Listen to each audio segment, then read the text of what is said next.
નમસ્કાર દર્શક મિત્રો, હું શીતલ મહેતા ન્યૂઝ ઓફ કચ્છમાં આપનું સ્વાગત છે। જોઈએ આજના સમાચાર। ભચાઉમાં ગાંજા સાથે રોકડ રકમ પોલીસે કબજે કરી દરોડો પાડી કુલ 4,80,000નો મુદ્દામાલ જપ્ત કર્યો। ભચાઉ પોલીસ દ્વારા ગાંજાના જથ્થા સાથે એક આરોપીની ધરપકડ કરી કુલ રૂપિયા 4,80,000થી વધુનો મુદ્દામાલ જપ્ત કરવામાં આવ્યો। પોલીસને ખાનગી બાતમી મળી હતી કે ભચાઉના હિંમતપુરા વિસ્તારમાં રહેતો દાઉદ કાસમભાઈ નારેજા પોતાના રહેણાંક મકાનમાં ગેરકાયદેસર ગાંજાનો જથ્થો રાખી વેચાણ કરે છે। બાતમીના આધારે પોલીસ ટીમે તાત્કાલિક સ્થળ પર રેડ કરી તપાસ હાથ ધરી હતી। તપાસ દરમિયાન આરોપીના મકાનમાંથી 255 ગ્રામ ગાંજો મળી આવ્યો હતો।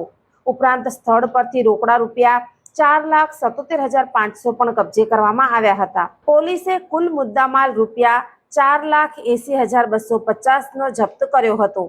આરોપી વિરુદ્ધ NDPS એક્ટ 1985 હેઠળ ગુનો નોંધી વધુ તપાસ હાથ ધરી છે।